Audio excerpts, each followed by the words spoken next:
There it Hello. is. Here goes the intro. Rob, scoot your mic a little to the left. Toward your face. No, I'm sorry, your camera. Your camera? Towards the camera? No. Scoot the Turn camera the toward camera. the left. Not the mic, the camera. Other way. Other way, sorry, other left. Our left. Stage left, Bob. Get with it. Little more. This is the shit you can't hear on the podcast, people. Little more. Us adjusting the camera. Badly. Little more. Little more. Oh, you froze. That's good. That's good. That's fine. Is the intro still going? What up, nerds? Welcome to another extreme episode of Straight Chilling. I'll be your host for the evening. My name's Bob. This is going to be episode number 215, recorded on Thursday, May 16th, 2019. Tonight we're going to be talking about a weird little French movie called Inside. That was the poll pick winner, actually. But before we get into the review, let me introduce everyone else on the show. First up, calling in from Washington, D.C., my boy Randy Gandy Landy. What's up, everybody? How's it going? What's up, Tay? Oh, wait. You haven't been introduced yet. You're not here until you're introduced. Sorry, You're not Tay. here yet. What's up, everybody? Everyone is well, but Tammy is not here, so we don't know how she is. What's up, Just Bob? How's it going? Yo, chilling. Next up, calling in from Southern Korea, my boy Soju. What up? It's your boy, Jejun Stains. Bringing it back. We French today, baby. We're going to French today? We all French today. We're all French today. That's the sound of a southern production of Les Mis getting out, I think. Les We French, Miserables. We're all on the barricades. Les Miserables. I once heard a man say that in real life. Last but not least, joining us I on the believe show, that. making her triumphant return, Tammy. What's up, Tam? Hey guys, what's up? Chilling. I don't remember how to say hello in French, so you get the English. Bonjour. I think Bonjour. Oh, bonjour. it's What the full fuck name. is wrong with me? I Buongiorno. took French off in high school. Buongiorno, beach besa. Too much wine already. Probably Nope. wrong. Just keep drinking, and then you turn into more French because they make wine, That's correct. right? I am drinking rosé. Isn't that's French, right? Oh, it's from the Man. Rosé province You of France. ass bitch. Bougie. Mm.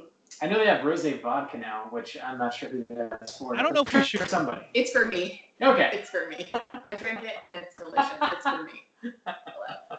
I'll have to try it. I'm sure I it's love that tasty. we have showcased our complete and utter ignorance of French culture in the first few minutes of this show. Not me. Sorry. French. Okay, Jejun Stains, let's calm your tits a little. Calm the miatas down. The only fries I eat are freedom fries. Dude, I've been to Notre Dame pre-destruction. Oh, I still Twice. think you're a suspect personally, but whatever. Yeah, I'm pretty glad they haven't picked me up. Yeah. Yeah. You They look come pretty for you. guilty with that hood on. Dude, you know I'm rocking it. Tune into the YouTube to see Jejun Stain's classic hoodie and watch me Jejun. pound cookies. Oh man, it's worth the free admission. I'll tell you that much. Unfortunately, Rob can't watch me eat today. Sunglasses. I'm watching you. I'm watching you right now. Let's go ahead and tackle some housekeeping real quick, y'all. So a reminder, the June poll pick is posted on our Patreon website. If you support us at the $5 level or above, you can vote on a movie we're going to be talking about this June. The theme for June is Korean horror movies, and the movies we have up there for you to vote on are A Tale of Two Sisters, The Wailing, and Thirst. And The Wailing is still winning pretty handily. Juice, I know we only recorded a few days ago. Do you have any new like YouTube or Twitch stuff going on? Yeah, not really. And since we did 2 episodes this week, I've kind of had to pass up on on the Twitch stream this week. Shit. So I know. So The no, fuck? since we recorded like 3 days ago, no new Twitch news. But if you're interested in some horror video games, check us out on Twitch, twitch.tv/Straight Chilling Podcast. I will say I've been working hard on getting those video game reviews done. So probably Monday, keep your eyes out. I'm going to start posting those video game reviews for the past couple months that we've been playing through. So keep an eye out for that on the YouTubes, youtube.com/Straight Chilling Podcast. Big enough Sweet for a deal. custom URL. Yeah, I know. That's our motto. Big. Put it on a shirt. Look, That's Mom, our I made motto. So we're doing our Joe Bob live watch party again this Friday, and so he's only got 2 left. We're doing this Friday and next Friday, and that's it for the season. And I'm sure we'll be back. Only time will tell when, but we'll be back.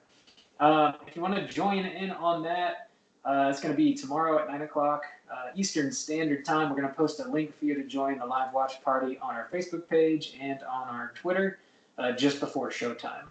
So check that out. And also one last reminder, the live crossover event that we're doing with the Short Box Podcast is going to be this Saturday, May 18th in Jacksonville, Florida at the Justice Pub at 7 o'clock. And Ryan from GAM is going to be there. He's going to have a bunch of video game stuff for everybody to play on before and after the show. We got posters we're selling. We got T-shirts. We got stickers, pins, all kinds of crazy stuff. It's a free event. Come drink some beers, hang out with us. I think it's going to be a really, really fun time. I'll be there too, so you can come and slap the shit out of me for not remembering Bonjour. Slap Buddy, the like that shit was out of me? Are you? Okay, Tammy's like, advocating with slap. violence on. Okay, all right. It's fitting for the fucking violent movie we just watched. It's true. Fucking true. French people. It's true, Stains. Are we really going with fucking French people as the way to lead into this movie? Yeah, Rob, come on. June Stains over here. Come on. Okay. I've got some French in me. It's all cool. They've been through enough, okay? Well, we'll talk about that, perhaps. That's it for the housekeeping, pretty much. Let's go ahead and get into what we've been watching this week. Yo, Randy, what you been watching? Oh boy, I've been watching a few things. Trying to get the most out of my Criterion subscription. So I watched Blood Simple finally, which I had not seen, the first Coen Brothers film, and it was quite fucking good. I enjoyed the fuck out of that movie. Let's see. I watched. Have you guys heard of this movie, The Sisters Brothers? Familiar with this? No. It's John C. Reilly and oh god, what's this fucker's name? I'm blanking on it, but it's a western basically, and it's sort of like a dark comedy western. Shit, I have heard of that. It's Joaquin Phoenix. Joaquin Phoenix, thank you. I kept wanting to say James Franco, and that is not who it is. Anyway, so they're basically like they're outlaws, like carrying out a job for a boss, and just shit goes wild. It's kind of like part road trip movie in that way, where they're kind of like just traversing the area, and some really fucked up things happen. But there's also like a lot of like really funny dialogue because there's like conflict between the brothers. John C. Reilly discovers what a toothbrush is. It's great. The director's French. Oh, shit. Whoa. One of them escargot westerns. Let's see. Coined. I've also been watching, and I don't want to get too deep into this, but I have viewed Game of Thrones. I am current on it, Randy. and complaints exist. We're not going. Randy's been riding that train hard. Damn, dude, you've been Oh, like carrying the guys- torch and You everything. guys are my outlet because I don't. There's nobody like in my immediate vicinity that I know that watches Game of Thrones. Becky doesn't watch it, and we just got to town, so like this needs to be like. Damn. The Slack is my outlet for all of my nerd rage. So if you want to see my complaints, check out our Slack channel. There's a lot You'll of them. love it. It's You'll love it. pages. It and then- literally is pages. It is. It's dumb. But yeah, and then the last thing I've been watching. Have you guys heard of this show on Netflix called "I Think You Should Leave"? With I think his name's. Oh no, I can't remember the comedian's name. It's a comedian's vehicle. It's like a sketch comedy sort of thing, somewhat in the vein of like a Tim and Eric, but not really focused on like late night TV or anything like that. It's very like absurdist comedy, and it's been kicking my ass. It's very funny. I can't Tim really. Robinson? Tim Robinson, that's what it was. Who's somebody I'm not familiar with, but there are a bunch of people in that show that I am familiar with. And I gotta say, like I'm a big fan of it. It's a lot of like taking awkward social situations to the most extreme form of them. It's like you think The Office is cringeworthy comedy. This is like some of these sketches are like, holy shit, like it's so overblown that you can't help but laugh. It's really great. So those are my 4 that I could think of. Sweet. Hey, Juice, what you been watching? Bob, I did it. What'd you do? I watched Green Inferno. Oh shit. Okay. Lay it on. Had a bloodlusty week, huh? So actually it's been an intense week. So here's, and it's been a while since I've seen Hostel. I know we were talking about Eli Roth and everything like that. What I can tell from Eli Roth is he makes this movie and he just makes everybody so insufferable so that you're okay with him completely slaughtering them in the second half of the movie, which is rough because in Green Inferno, you don't even like it's an hour and a half movie and you don't even get to the tribe after like 45 minutes. So like this whole thing is just these insufferable like college kids that he makes like into these like caricatures that are just like such like pains in the asses that like you're just waiting for them to get slaughtered by this tribe. I mean, that's his whole thing. And from what I can tell, the dude doesn't really have an original thought in his brain. It's like he can't tell what kind of movie he wants to make. So it's this weird mix of like schlock, but also like it's violent, but sometimes it's so ridiculous that I was just laughing. I was like, because I also watched Inside this week, which is a really brutal film, but like done well, done Frenchly. And so try to watch Eli Roth do this thing where he's like, I'm going to shock you. I'm like, bitch, please. Like, I'm over here watching Inside. Like, you're going to have to bring more than this shit. And it really is. It just seems like this dude is making movies to pay tribute to movies that he liked. Like back in the day, and it doesn't seem like he's particularly like good. No, it just doesn't seem like he's particularly good at it. Like it doesn't seem like he has like an original thought in his brain. It was produced by Eli Roth, written by Eli Roth, directed by Eli Roth. Of course, the dialogue's terrible. I don't know why these bitches can't lock their dialogue down, but it's just. So that was. I know we like went on this thing where I was like, I don't really know much about Eli Roth, so I dipped in. It was not good, but it was a different kind of bad than Rob Zombie. I know that's what we were comparing. So I finally got Green Inferno. Not good. Good. Got it out of the way so that I don't have to watch it. Thanks, man. Appreciate you. Is there anything else? Yep. No, that's it. All right. Yo, Tammy, what you been watching? Yo, Rob.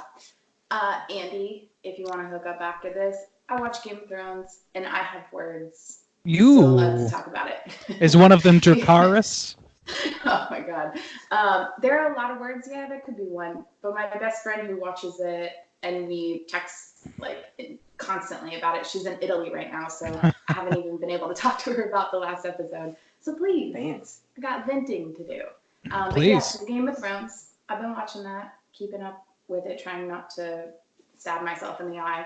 But the main thing that I've been watching, binged it all because it was like 5 hours max, 10 episodes, called Dead to Me on Netflix. Have you guys talked about it? Is that Christina Applegate? Yes. and Lindsay Weir, whatever her name. I can't think of it. Yeah, Linda Cardellini. Yeah, Linda Velma. I saw a trailer to that. Yeah. Yeah, if you haven't seen I'm interested in Previous that. Weeks or not familiar. Linda it was Cardellini great. is like, I love watching her work or whatever. She's such like a sweet presence or whatever, which makes it so interesting that she's at least being somewhat set up as an antagonist in the show. It seems like from the trailer, or not, maybe not an antagonist, at least some sort of like just like dark secret sort of person. It's just sure, yeah, like she has secrets. She's not saying everything that she could be saying. But yeah, it's good. And they're surprised James Marsden. I don't think he's been like in the trailers very much. So going into it, it was a surprise for me. And well, he's been busy working on that new hit blockbuster Sonic the Hedgehog, so I'm surprised. Yeah, that looks real good. I imagine he's got to be University filming Love. the next season for Westworld too, right? I would think so. Yeah. Yeah.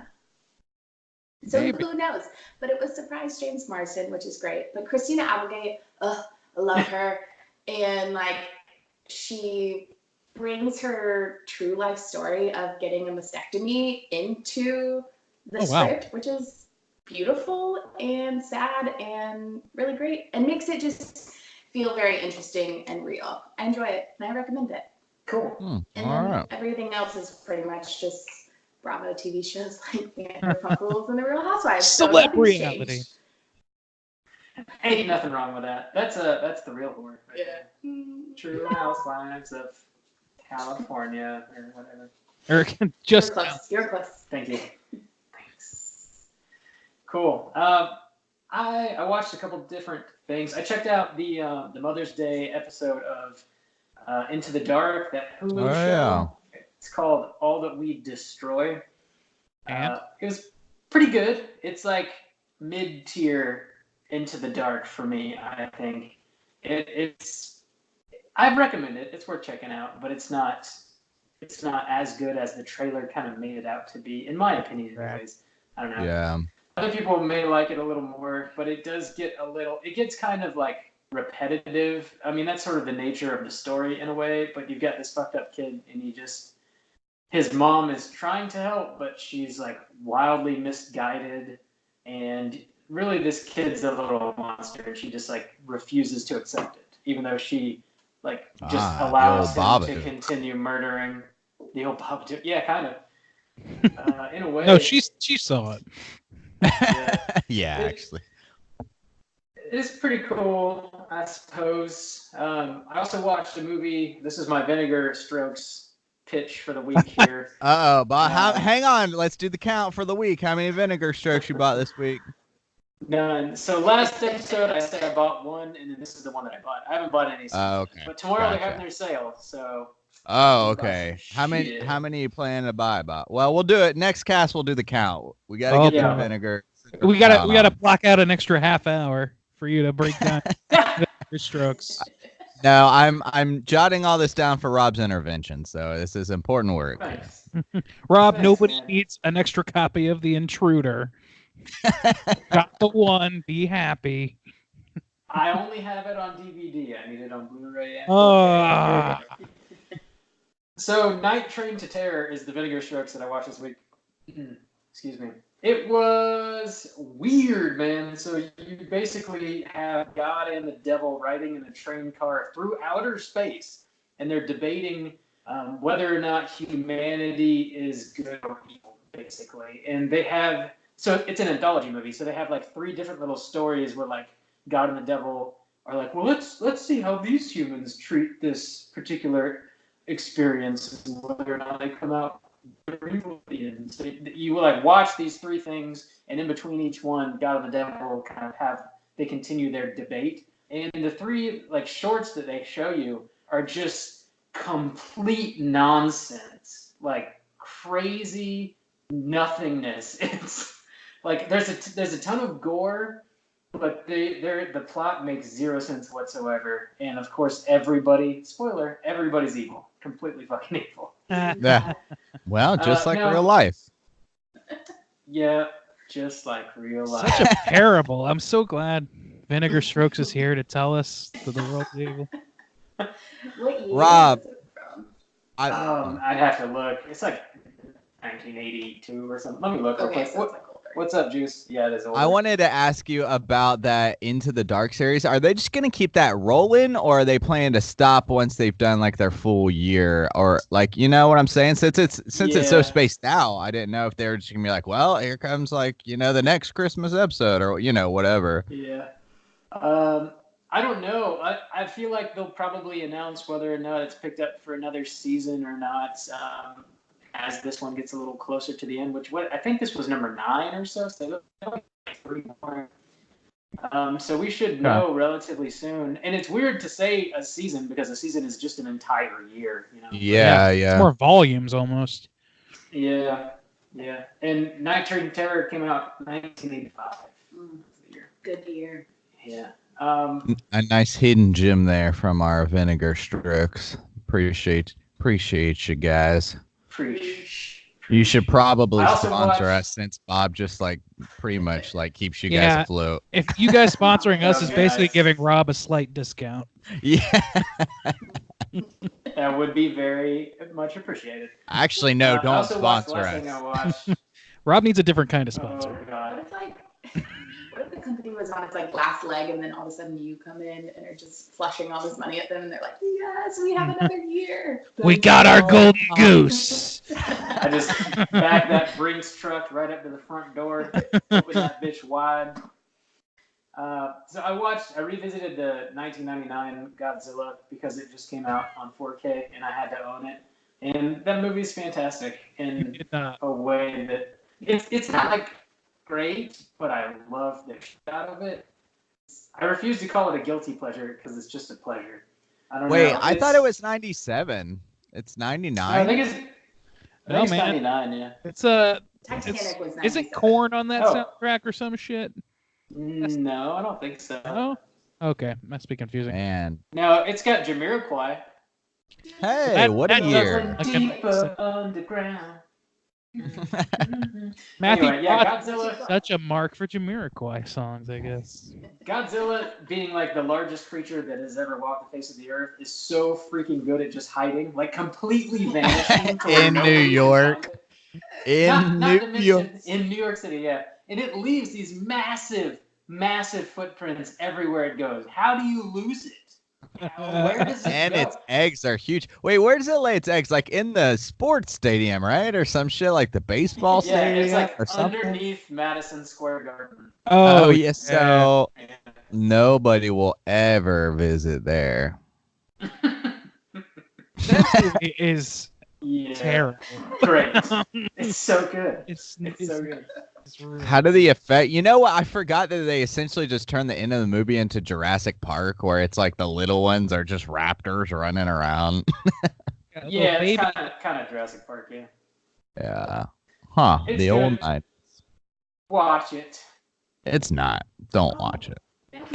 That is not a unanimous decision. If you weren't born in the 90s, you don't need to see that shit. And it's got freaking Hank Azaria in it. Come on. That's okay. I mean, the man's in a lot of things. You don't of have all, to especially of all the Godzilla movies you could watch, that one should be like really low. That's basically not a Godzilla movie. There's nothing connecting it to the other Godzilla movies. Doesn't matter. It's still great. That's it for me, though. That's all I've been watching this week. Let's go ahead and get into the main event and talk about Inside. We'll kick it off with the back of the box. Alrighty, Inside from 2007. This was directed by two people, actually, Alexandre Bustillo and Julian Maury. The plot synopsis is as follows. 4 months after the death of her husband, a woman on the brink of motherhood is tormented in her home by a strange woman who wants her unborn baby. Let me get that baby. That's French for baby. It is. Baby. So, Bebe. Now Lay- is just that Dexter's for laboratory right now. Oh, I do fromage. That's where I live now. Do you We're speak sorry, cheese? French people. I think You got a lot We're of Frenchers. No, Speak omelette du cheese. fromage is cheese omelet. She said parley du fromage. I prefer that. Parlay. Do you speak cheese? Avarte a blue. It's good. It's good. And now I'm going to an Italian stereotype accent. Not doing the right stereotype. Jesus Christ. This is It's a shit me, show. Randy. Jesus Christ. Am I right? Very French, no, yes. No, yes. Now you're Yeah, I'm Borat. getting Borat. There's no, this is like a fluid devolution into madness. No, yes. Somebody stop it. My God. We're very cultured. So cultured. So, Inside, it's a French movie. Have y'all seen this joint before? What was in your brain when you were going into it, and would you recommend people check it out? Tammy, would you care to kick us off? Sure.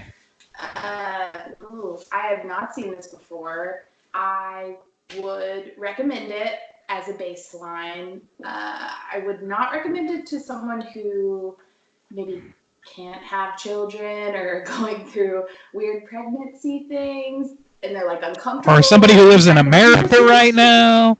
Yeah. I would not suggest it to someone like, right, or yes, exactly right, Andy. Or someone who doesn't like belly buttons, like Boo Tyler. I had to yell at him to look away just because I knew where something was going. And it was really Look away. No. But aside from Tyler, look away. exactly what I'm like hyping it up in my head much more than I'm sure what it was.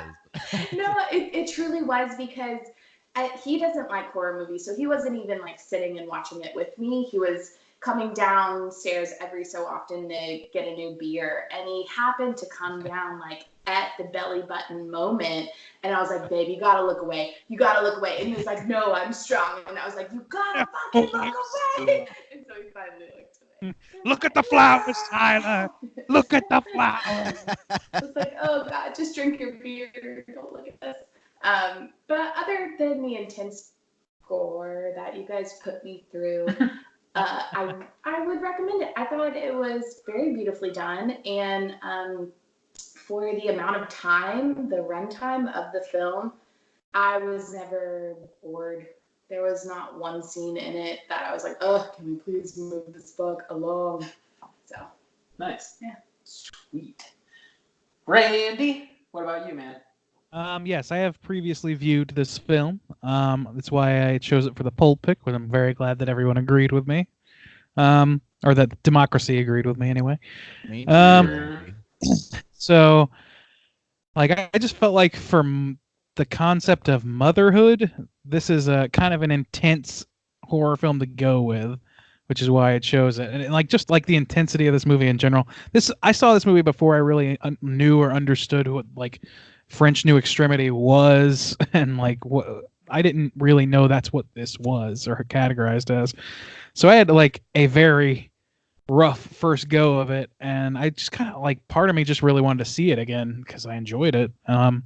Would I recommend it? Yeah, but you gotta have steel fucking stomach. Don't come into this shit half cocked, because it's like, and I say that as like, it's not the most gruesome movie you'll ever see by any means, but it's up there. It's up there. You just got to know what you're in for. If you don't, you might be setting yourself up for some bad times.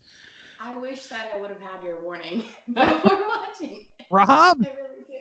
I mean, I still would have watched it, but Rob did not warn me. Did I not say anything? No, you said nothing. You were like, Bummer. hey, want to come Oh, over it's a next really date, easy one. and we're like watching this movie. It's called Inside. It's totally fine. Like sometimes it's fun. Damn, Bob. It's actually more funny than scary. You'll laugh. You'll laugh the whole time. It's a laugh, right? French, I love it. Randy, did you recommend, obviously, because you chose the damn movie? I do, but with the caveat that you got to know it more a little bit. It's gory. Gotcha. Juice, how you feel?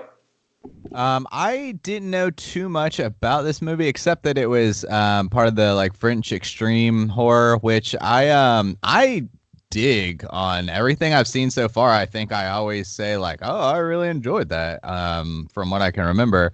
So I was excited to go in, not knowing too much about it, and I liked it. Yeah, it's another one of those movies that, like, in casual conversation, I feel weird like bringing up, like, oh, I saw this, I saw this Inside the other day. I really enjoyed it. And then I'd be like, oh, shit, what do these people think of me that I just met or some shit? But you're probably not going to tell your moms that you watched this movie. Yeah, but I did enjoy it. I mean, it's hard to recommend. I mean, I would recommend to horror fans, if you got the stomach for it, then I thought it was like a solid film for watching. Real cultured, like, get your culture on. They speak French and everything. What? A whole nother It'll language. change your life. Have you ever seen Change your Hey, worldview. It'll force you to read English. It's a great opener if you're on a first date. Just like, yeah, ever seen a movie called Inside? No? What about Martyrs? No? What about Antichrist? Yeah. Rape Me? No? Never. Good Lord, is there a movie called Rape Me? There is. Oh my God. I have not viewed it. I would not bring. At least this one's called Inside. You can just Yeah, exactly. Like you're not bringing out of shit if you use the word "rape me" on a first Yes. date. So I was watching Rape Me the other day. Real good. Real good. Real good. It's a thinker. No, it really makes you think. Anyway, And here we are. Let's continue. Yeah, I recommend Inside as well. I think it's really funny that when we give people like a really jacked up option on the poll, it like tends to win. And also whenever people like just outright pick a movie like through Patreon for us to review, oftentimes it is pretty extreme. Like, it's interesting that I don't know. I get the sense that maybe people prefer to hear us talk about it and like save them from having to watch it, perhaps. Maybe. I could be wrong about that, but Maybe they're just horror fans. I do feel a little. Carrie and the other two were Carrie and Psycho, so they're Psycho. like pretty well Thing is- trodden. Yeah, I think pretty that's the famous thing. and, Like, Yeah. movies. Yeah. what are our dumbasses going to add to those conversations? Let's talk about We'll Inside. never know, Randy. Never. We're never. We can never pick them again. Yeah. It's all or nothing. Also, I wanted to point out that Rob brought Tammy on because he's like, we really need a female perspective. And I told Bob, I already know what women want and think and have that perspective on lock. So, I mean, I'm happy that Tammy's here, but I mean, I feel like it's a little, extra added on. Okay, no, you do bring up a good point too. That was the caveat that Rob gave. He was like, hey, you want to come on and record for Inside? Like, I can only mansplain pregnancy like so much. Yeah. But that was it. There was no, it's brutal. Rob's really Open. Rob's really afraid there's going to be a segment that he doesn't know about where he has to describe how the vagina works. I just think that maybe some people who listen to us might get tired of hearing like three white dudes from their mouths about I think- how awful pregnancy is, I think that's Yeah. appreciate you. It's real hard. Yeah. We know. I mean, you did just get back from Mississippi. Are they doing an abortion ban too? Tell us. Not yet. But, Give is it a the couple South, days. so, yeah. Right. All right. So yeah, we all recommend this beast. I'm gonna drop a spoiler warning and we'll get into it. Oh, we going inside. All right. This movie starts off with a digital fetus. You start off. Ooh, band name. There we go. It's a good band name. We Sound are like that. digital fetus. Sounds like Emotron, or it reminds me of Emotron. That dude That's was where I totally was cute. going. Digital fetus.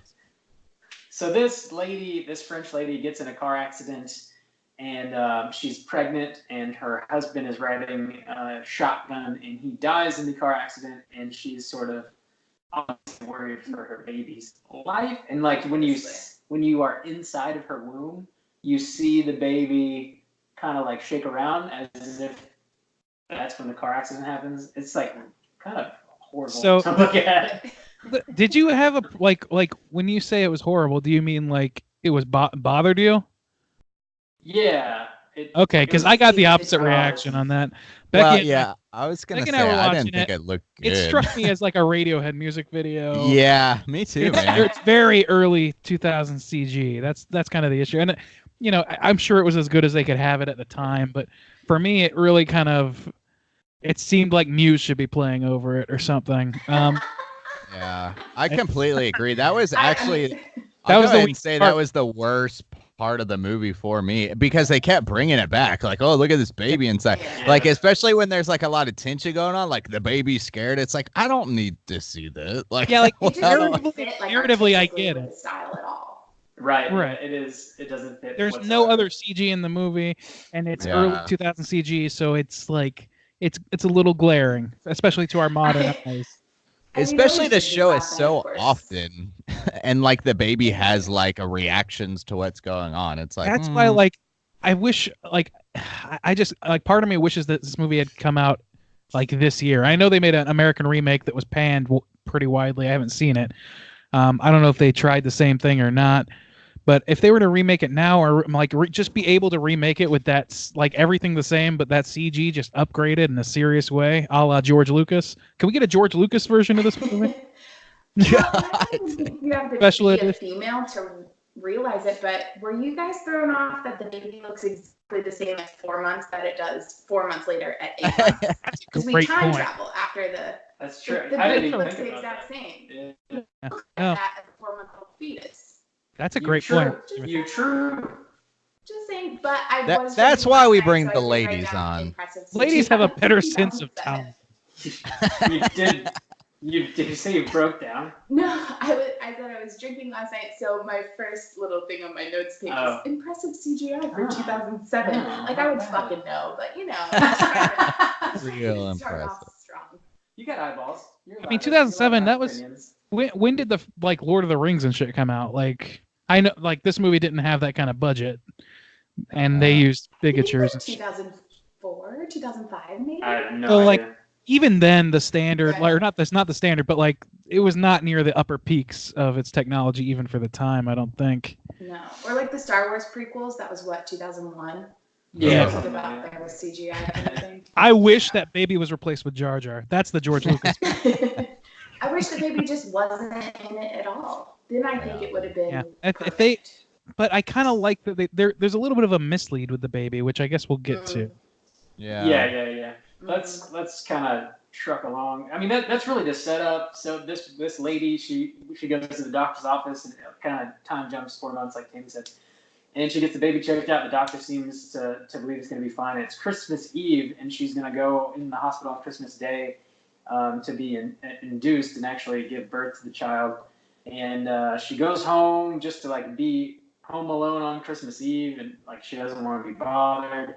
And her boss is going to come pick her up in the morning and take her to have her kid. And this creepy ass lady comes around knocking on her door, making up some bullshit reason that she needs to come inside and use her phone. And Sarah, who's like our main protagonist, she's like, no, my husband's in bed. He's asleep. He's got to work early in the morning. And the creepy lady on the other side of the door is like, your husband's not sleeping, Sarah. He's dead. You're like, oh, Damn, it's who the is this Crypt crazy Keeper. bitch? Yeah. Exactly right, except it was in French. Yeah, that is exactly right. Yeah. Fromage. So I don't know, that's kind of the setup. Also, the nurse. She says, when- "Parlez fondue fromage." Fromage. The nurse when Sarah goes to the hospital, the nurse that like sits down next to her in the Yeah. waiting room and just like lights up a smoke and starts going on about how she like lost How the first baby was the and- worst. Yeah, just like the worst bedside fucking manners ever. Ugh. Couple things to note there. Sarah was sitting like behind the Christmas tree. Yeah. Yeah. Her body was covered by the Christmas tree. And I definitely thought that the nurse was going to be the crazy fucking lady. I honestly, on first sight, and it's been a while since I've seen it, so I didn't remember specifics. But on first sight, when later on, there's a lady outside her window or whatever, and you just get a very brief glimpse of her face, I thought that was her. I thought it was that woman. Similar, yeah. Otherwise, and that's Yeah. another thing. Like, I don't know what that woman's deal was or what her purpose was in the movie, other than just to like remind us just how scared this newly single pregnant woman must be. It's like we can imagine that. Like we don't need this sadist hard guys. Okay, sometimes things just don't work out the way you guys think. Don't understand what it's like to hold a human life in your stomach. But it's here we go. To hold it in your stomach. Hold it in your kangaroo pouch, if you will. I will say, put it into perspective. How terrifying would it be to be pregnant, lose your spouse? Like, it's already terrifying. Yeah. Okay, speaking personally, not for every woman. I would be scared as shit to learn that I was pregnant, number one. Number two, I would be very scared as shit to lose my spouse, and now I'm in it alone. I feel like it's like when you get pregnant and you're excited, maybe, and then like you find out that you're having twins, and it's like, oh fuck, now I got two of them. This is shitty. I'm fucked. Yeah. Oh shit, I'm Octomom. Yeah. It's real hard. The struggle. Yeah, the so struggle is real. That one nurse, I don't know what that nurse's deal was. Like what, like her purpose in the movie. I'm really unclear on. I think it was just setting up kind of like a macabre, because she tells a story about how she was in labor for like 18 hours and then it just ended up stillborn. So you're like, oh well, fuck. And they're smoking and smiling, and she never stops smiling even when the lady turns and calls her a twat. Which was a good move on her part, if I may add.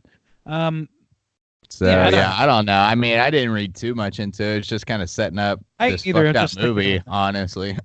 Like it's certainly like it's part of the setup, but like I just wonder like how valuable that scene was in the grand scheme when it's pretty clear that this woman's in bad place, but whatever.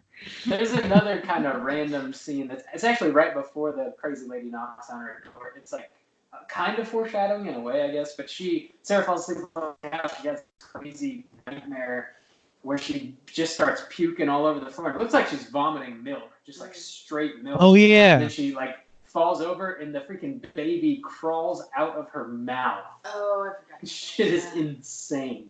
Yep. Yeah, that was insane. I was like, okay, this is where it really picks up, y'all. Yeah. That's pretty early in the movie. Like, holy shit. Well, Then it's she not a wakes long up. movie. It's like its runtime is like 80 minutes. Yeah, it's pretty short. It's short. Yeah. It's a punch. Which, I mean, they stay in this house like through 90% of the movie. They just get locked in. This is totally, to me, it was like the French Strangers is what it felt like. Yeah, just way more hardcore.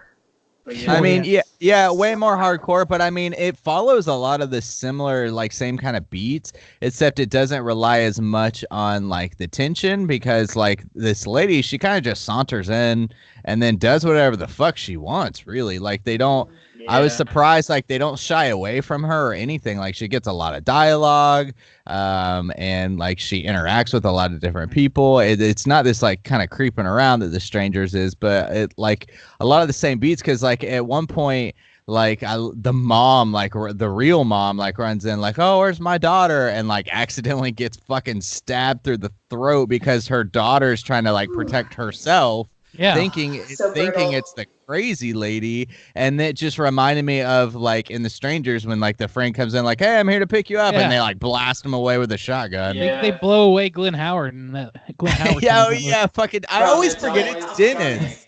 I always forget it's Dennis. No, that's a good point though. Like, I also had that same thought in this movie both times I watched it, which is like, in any American, home invasion movie, they're going to hold off on showing you this person's face, no matter if they're someone you know or not. They're going to hold off on showing you face for, if not the entire movie, then at least the first 2/3. And like this movie, like pretty much as soon as there's a home invader, you see her face, and she's just like a lady. She's just a lady on a mission to fuck with this other lady. She's a lady. And you do get, there is a reveal about who this woman is, like in real, like there is a reason that she's doing this, so to speak, or a motivation, but you don't find that out till the end. So in a way, it still kind of has that. It's just that the mask is just anonymity, but it doesn't. It's just interesting. It's kind of refreshing almost. It just makes it sort of unique that you have this home invader who's not really hiding. It's sort of like in Funny Games. Funny Games, yeah, that's what I was thinking too. It's like Funny Games in that respect, except that movie had, they didn't have a motivation in the end even. So, yeah, I don't know. I just thought that was really interesting. As a first-time watcher, I was refreshed that it wasn't supernatural, that it was like an actual human being, because I didn't watch a trailer. I didn't want to prepare myself. So really, I was just reading essentially the back of the box, and it could have been supernatural or real, and I was happy that it was real. Yeah, and that's the thing. Like, you think about other new French extremity movies like High Tension. I don't know if you've seen that, Tammy, but I know we have. Love it. You do. Yeah. So that's one that I like, but I had like, it wasn't my favorite of that genre or anything like that. But it does that thing, and the spoiler alert, where there's a twist at the end. There's a twist at the end, in which, spoiler alert again. Don't spoil it, Andy. Don't spoil it. I warned you. I warned it. Okay, all right. If you there's a spoiler. Skip ahead like 30 seconds. Yeah. Okay, so the late, like, there's a thing that happens. I'm not going to spoil it. There's a thing that happens in that movie that sort of like turns everything on its head. And this movie doesn't really do that. It does that in a much lighter way, but it's not like such a high level like. Yeah, like, it doesn't change anything. It doesn't really change the scenario, except that it gives credence or some level of credence to the attacker. Like, that's it. That's the only honestly, they could have left it out, and it wouldn't have made much difference to me. Yeah, I mean, I think I kind of liked it. But yeah, it wouldn't. Like, I didn't mind it, but I'm just saying, like, if it had just been like, oh, crazy lady showed up at the door that wants a baby, like, that would have been fine too. Honestly, like, it wouldn't have changed how I felt about the film. Arguably creepier. What we're actually talking about is at the very end, you come to find out that the lady who breaks in the house and is killing these people, she was in the other car at the beginning of the movie that had the car accident. She was also pregnant and lost her child. So she's coming to take this lady's baby. Yeah, because also, like, the other lady kind of does have this attitude of where, like, she has lost her spouse, she's young, and she kind of, like, doesn't really want it, or, like, maybe it's implied a lot that obviously she's scared and she's dealing with this, and so, like, the other lady's whole thing is like, you took my baby away, and you don't, like, you're not even appreciating, like, the one that you have, so, like, I'm gonna take it or whatever. Which is actually, like, the way that this movie does end, which I'm gonna jump all the way to the end. The last shot of this movie, basically, like, the killer, the home invader, has successfully murderized everybody in the movie, and has her face all fucked up and is bleeding everywhere, and she cuts the baby out of our protagonist Sarah. So, like, the thing about that is, like, there's that motivation is kind of. You have to have that motivation, I think, in order to justify her, like, not even justify, but just sort of like explain why, like what the stakes really are. This woman doesn't just want to, like, kill a random person and it just happens this lady's pregnant. She wants the baby out of your fucking stomach. And that's clear pretty much, not right away, but pretty much right away, because the first act of violence that is committed is she takes these scissors, which are her weapon of choice, and starts, like, cutting into the woman's pregnant belly. So right away, she's after this baby. She wants to kill everybody, and like, she wants to kill this woman. She wants to kill whoever's in her way in order to get at this baby, but she wants that baby alive.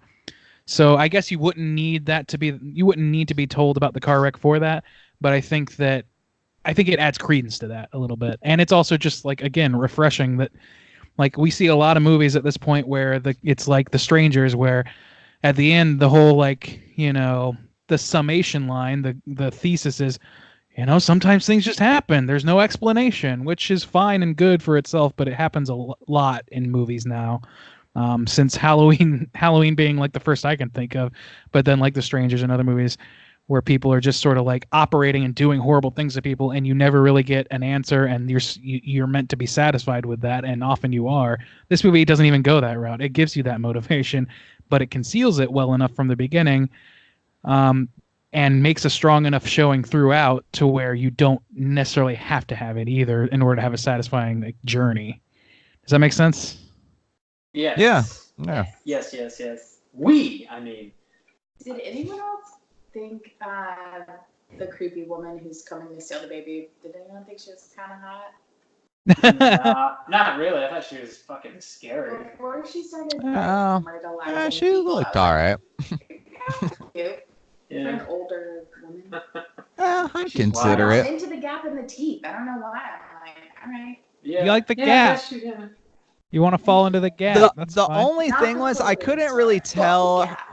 I couldn't really tell her age, and the whole thing about her, like, oh, she was pregnant in the other car, is because at one point, like, somebody comes to visit her and like thinks that she's like the girl's mom. I mean, she does look Right. older than the Yeah. girl that we're dealing with, and so that was the only thing that's kind of throwing me off a little bit. I was like, well, how old is this woman supposed to be? Because she does look like she doesn't look old, but she does look older. Like when the guy thinks it's like her mom, the girl's mom, that they're in the house, like I was like, that's not unreasonable. Like, I don't know. Compared to what the girl's actual mom looked like, it's definitely not because they look Yeah. the same Yeah. age. But she actually One might thing look about more this- like. Sorry, go ahead. I just didn't I know, was like, just gonna say, Go. go. Okay. I don't like, so this lady breaks into the house, right? And she's not, like, there's nothing special about her that we know. She's just like a normal lady who lost a baby. She wants a baby to replace it. But she Yeah. can, like, lay absolute waste to, like, 3 cops, this girl's mom, her freaking boss, and this, like, dude who was rioting that was arrested in the cop car. And this lady Sarah, like, it's no fucking problem. She's filthy as Just fuck. like Yeah. laying Well, through everybody. And Yeah, but it's not like like she's going out like guns a-blazing, though. I mean, like, every kill like seemed almost reasonable to me. Maybe like the very last cop, but it's always one by one. Like, okay, so the guy, the boss is, I think, the first one she kills.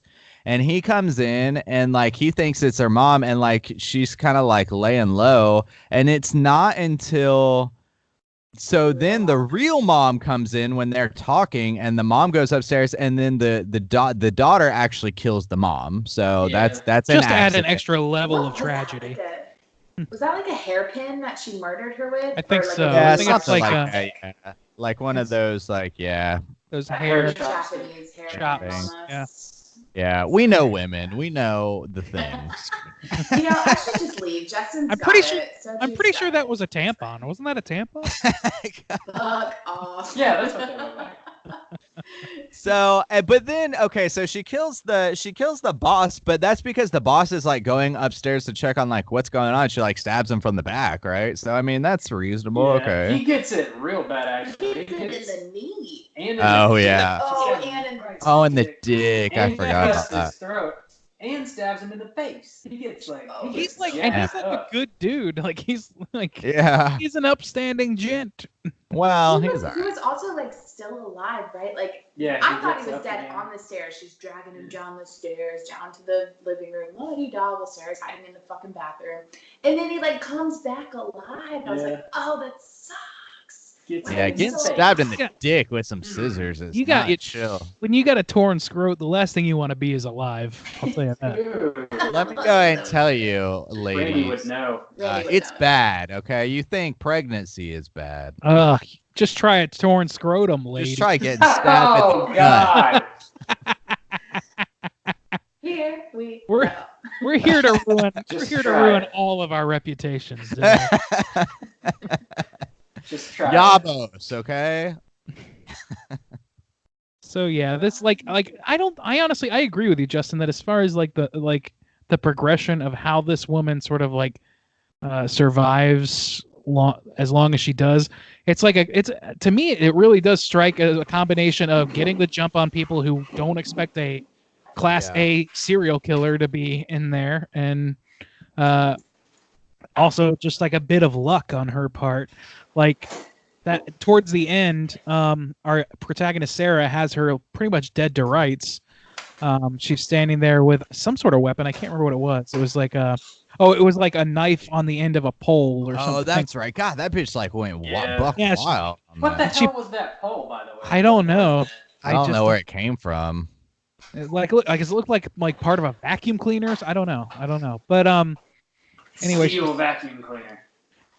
I mean, or the I don't know. But she has this woman, the attacker, dead to rights, and the attacker says, like, is talking to her, doing a quick monologue or something, and reveals her big secret.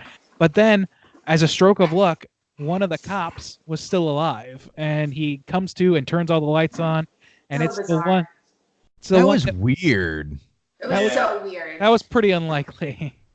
Like, also, I didn't quite get it because, like, did she cut that dude's eyes out? And No, if no. so, why would he turn the lights on? No. He, like, they set this up early on in the movie that there are riots going on in France, and there's a riot police out. The weapon that he got shot with was a riot gun, which is meant to have as big of a flash as possible to blind riot. And it was right against his fucking head. Oh, I did not get that. I didn't get that. I had to look it up because I wasn't sure. I was like, okay, they mentioned the riots. Maybe this is some sort of riot gun. And I was right. It was like, it's like, I think they called it like a flash bang or like, not a flash bang. Okay. But it was so close to him that it's like, yeah, it's an explosion right by your face. Yeah, it looked like his eyes were like gouged out. He was blind. That's why he attacked our protagonist and beat her with a fucking billy club, because all he knows is he's blind and somebody saying monsieur right in his face right after he and somehow he turned the lights on. That's a question mark. I don't know how he did that. Yeah. But, especially because he couldn't do it when he had fucking eyes. Yeah, he had no eyesight. So I don't know.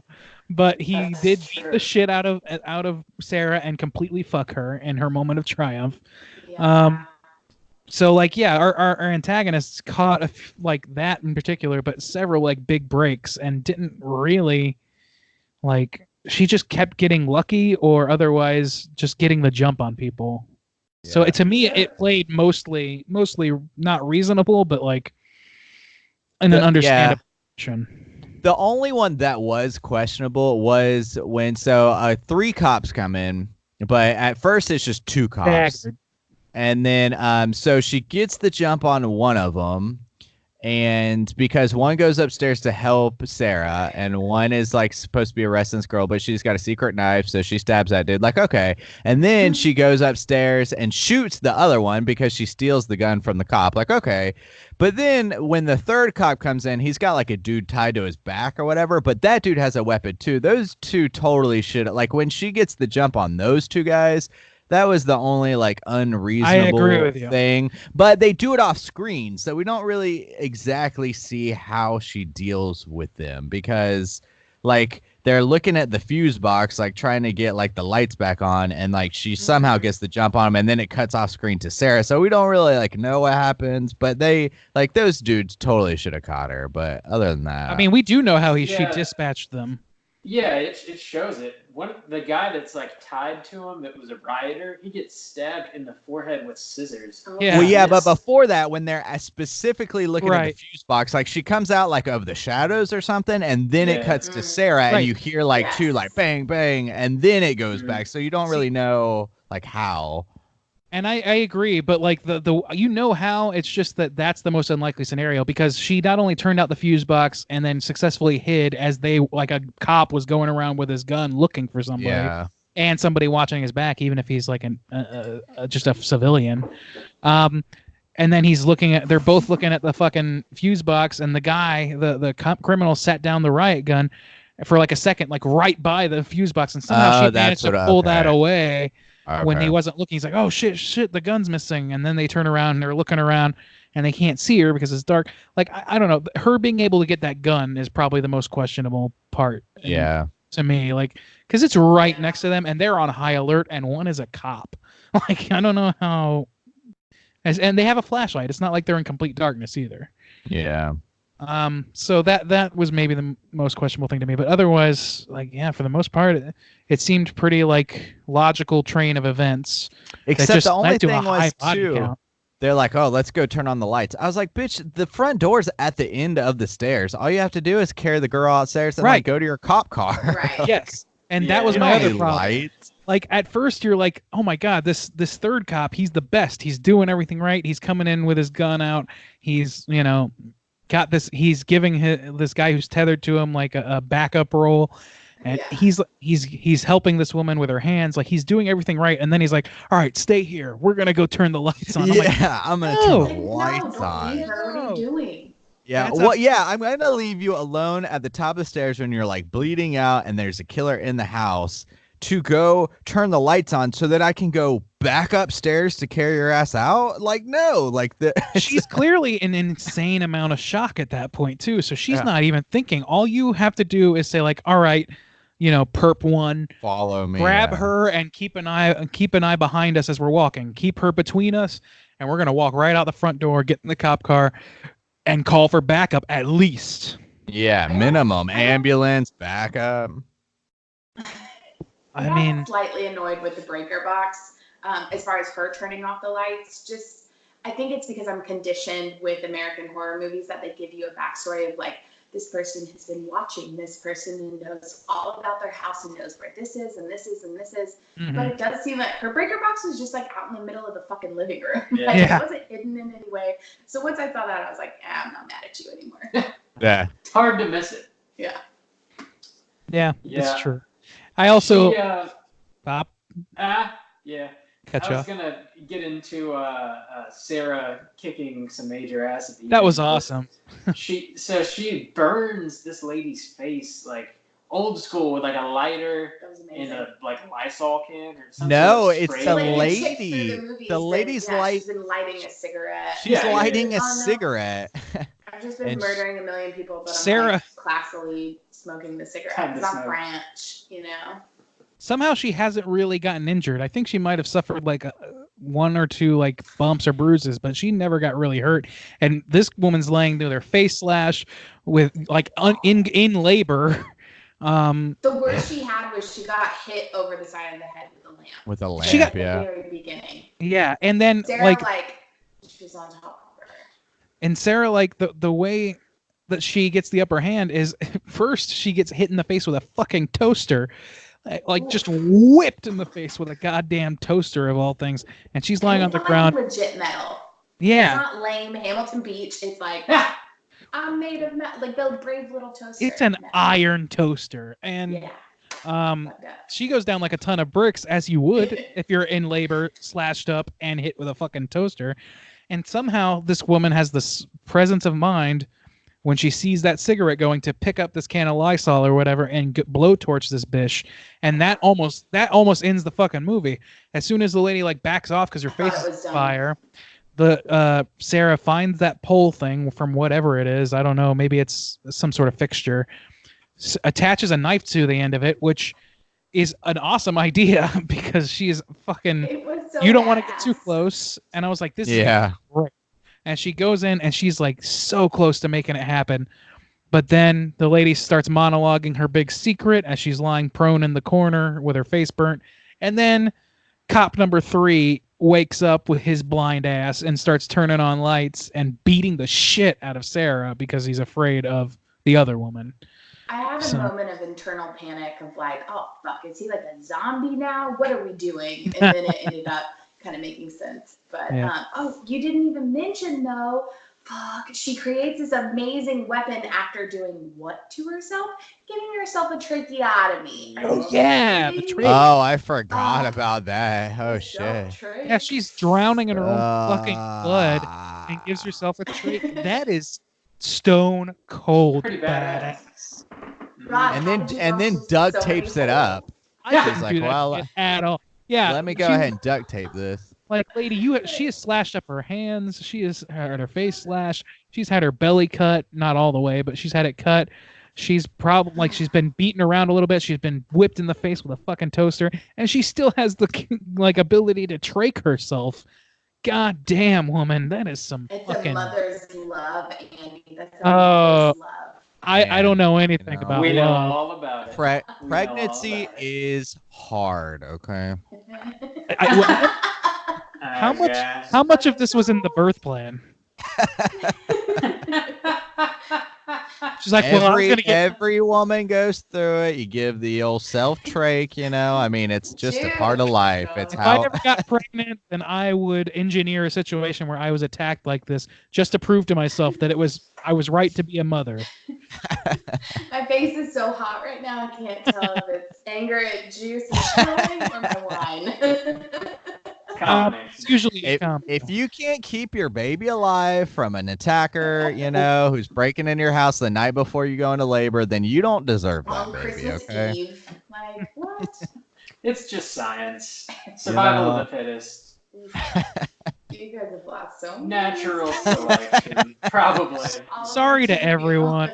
Probably right. Sorry to the French. Sorry to people who have vaginas. We're sorry.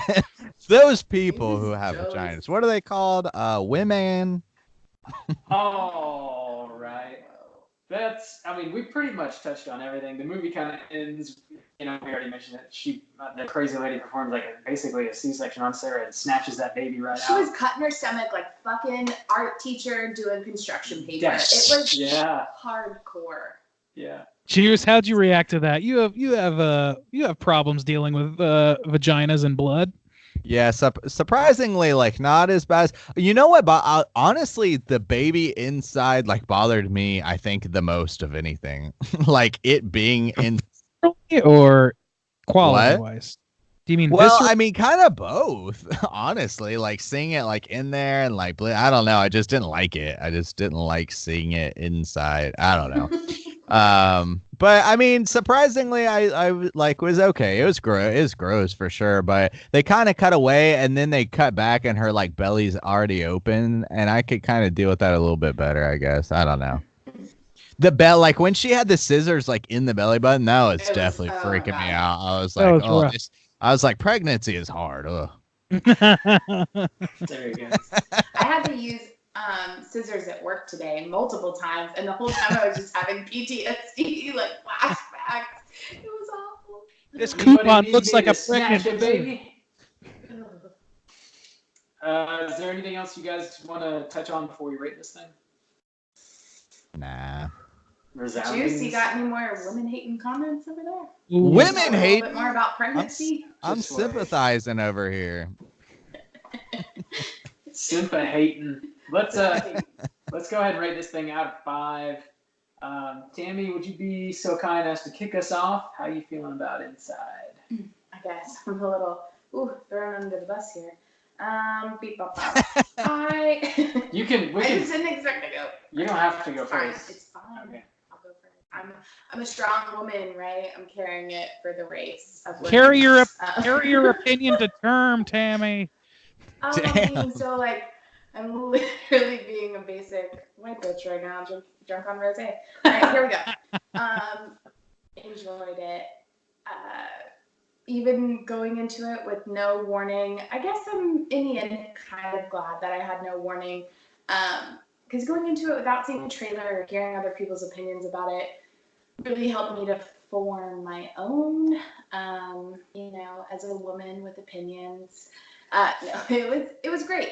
I enjoyed it a lot. I think I would give it 4 out of 5. And I thought it was artistically beautiful. I just like French movies in general. French horror is a number 1 for me. Cat content, hello, that's like an entire point. If the cat was in it a little bit more, / if the cat didn't die, it might have been a 5, but that definitely knocked it down. Spoiler, the cat died. That was really sad. But yeah, I'll go 4 I forgot out of 5. about the cat. Cool. Juice, why don't you go next? How you feeling out of 5? I liked this movie. It's brutal as fuck, but it's done well, especially after, watching Green Inferno 2 and seeing somebody like try to be brutal, being like, okay, I've seen how it's done well, and this was done well. I'm still digging on these like French extreme movies. I don't know. I just think that the way that they handle themselves compared to like maybe American counterparts, it's just kind of refreshing, or it's just kind of a different look on how these things can be done, and I really appreciate them. That being said, though, like at the same time, this movie didn't bring a whole lot of like new or interesting ideas to the table. It's just what they did well. But there was nothing in here that like blew my mind as far as any kind of plot points go, or storylines, or development, or characters, or anything like that. It's just the way they handled their brutality was like kind of surprisingly done well. That last shot is fucking so creepy, but also like so beautiful. Like the way, the dichotomy that they're able to like mesh these things, like this woman with her burned face with this baby that's like been ripped out and is all bloody and shit. But like, it's like such a like good looking shot. It's unbelievable. So I really appreciate what they're able to do with that kind of stuff. I don't know if I'd want to watch this movie again because it is so brutal, and because it, like I said, there's no ideas where I'm like, I need to like mull that over. There's nothing for me to really like chew on as far as like philosophically or anything like that goes. So I think I'm gonna end this one at a 3.5. Cool. 3.5. Randy, how you feeling out of 5? To some extent, I pretty much agree with Justin and Tammy. I think that I'm a pretty good mark for home invasion movies. I just think that's a relatable fear of, having your space invaded in general. I think this movie has a sort of a nice uniqueness to it in that, first of all, you've got a pregnant woman protagonist, and it's centered around that. So can't think of any other movie that's quite like that in terms of home invasion horror. And also in unique in home invasion horror is you see the person's face pretty much right away. At least visually who your attacker is. I thought that was a little refreshing. So and then the attacks are brutal. The progression of events is for the most part understandable and not too off the wall. It's performances are pretty subdued considering what they're going through, I think. And you definitely root for the people you're supposed to root for. You definitely are intrigued by the motivations behind this. There's a lot going for it, is what I'm saying. Now, to Juice's point, I agree that like at least, and maybe I'm missing something very obvious, but in thinking about what this movie is about, like what the subtext is, I'm not sure what that is, and maybe it's just supposed to be a journey. And this is a movie that I think the journey is strong enough for me to say, yeah, it's still a good movie, even without a whole lot of like subtext or a philosophical bent or any sort of like quote unquote point behind it. I think the journey is enough of a point, and the feelings of vulnerability that you get from this woman's perspective, as somebody who's having their space invaded, and somebody who's pregnant, and somebody who's having their baby, ripped away from them, and all her family killed. And all this. I think that it stands alone without that, but I prefer to have, some of that in there. And if there is something in there that somebody noticed, I don't know, if not among us, then among the broader listenership, that I'm missing, I just kind of like I think of Martyrs, and that movie gives you a lot to chew on, and it's also brutal, and it's also like got a lot of unexpected, unique things. It's got a lot of the similar pluses that this movie has from the same school of French extremity, but it also has that sort of philosophical idea, which is why I would score that movie better in general, because it just has that extra depth. So I think that's probably my biggest complaint. The CG was rough, but it was kind of its time, so I don't know how much I can hold that against it. I think I'm going to land on a 3.5 also, 3.5. Cool beans. So this movie, I think I'm going to come in with a 3 on it. So there's, as far as like whether or not there's some sort of social commentary or like some sort of like greater message that this movie's trying to get across, I don't really know that I picked up on anything, but I was curious about the several times they mentioned like the rioting, and like I'm wondering, I'm not like French history expert or something, so I don't know if like in 2007 around this time, if there was a lot of like violence happening in France, or if there was some specific reason people may have been rioting, and maybe this more insulated home invasion story is commenting on some sort of larger thing that was happening in France at the time. It seems as though that could be possible, but maybe because we are Americans, that was kind of lost on us. But I don't know. I guess I tried to do a little bit of research on it, and I basically just found people saying that they feel similarly. Like, if this was trying to make a point, it doesn't make it clearly enough for you to really understand what the hell it is. Yeah. I also I just kind of have a problem with this normal ass, lady taking out 3 cops. I just don't want to see it happening, or at least not with like such ease. I don't know. But it does have like some pretty incredible gore, and it's as far as like a thriller, like putting this on, like you pretty much get to the edge of your seat and you just stay there. Yeah. So I mean, there's something to be said for that. It's incredibly suspenseful, and it definitely doesn't pull any punches, man. It's a heavy ending. I think personally, I would say this is more gory and more difficult to watch than even Martyrs was, but I guess that's kind of open for debate. Yeah. I'm gonna, excuse me, try not to burp in the microphone. But yeah, I'm gonna give this a 3. That's gonna put our aggregate at a 3.5. Let's go ahead and see what the Chillins have to say on Rotten Tomatoes. Take it away, Juice. All right, Chorins. Wow, low count on this one. There's no critic consensus. Total reviews counted from the critics is a measly 13. So only 13 critics have rated this film. Wow. Dang. Wow. It's, and I guess the French name is à la intérieur, like interior. I don't know. Are you fluent? Dude, I'm so fluent. Fromage de parler. Definitely not fluent, but, Holy shit. Buongiorno. I mean, even for my high school French, it's not a lot. It's like and then the L is with the other word. Lunch. Lunch. And you never say the R, bro. So L'intérieur. À la intérieur. Can I break in with some breaking news real quick? Break me, Randy. Becky, who watched this film with me, just sent me a screenshot from a BuzzFeed article. And I'm going to read you the title of this BuzzFeed article real quick. A pregnant woman was allegedly murdered and her baby was cut out of her body. She just saw this 3 hours ago.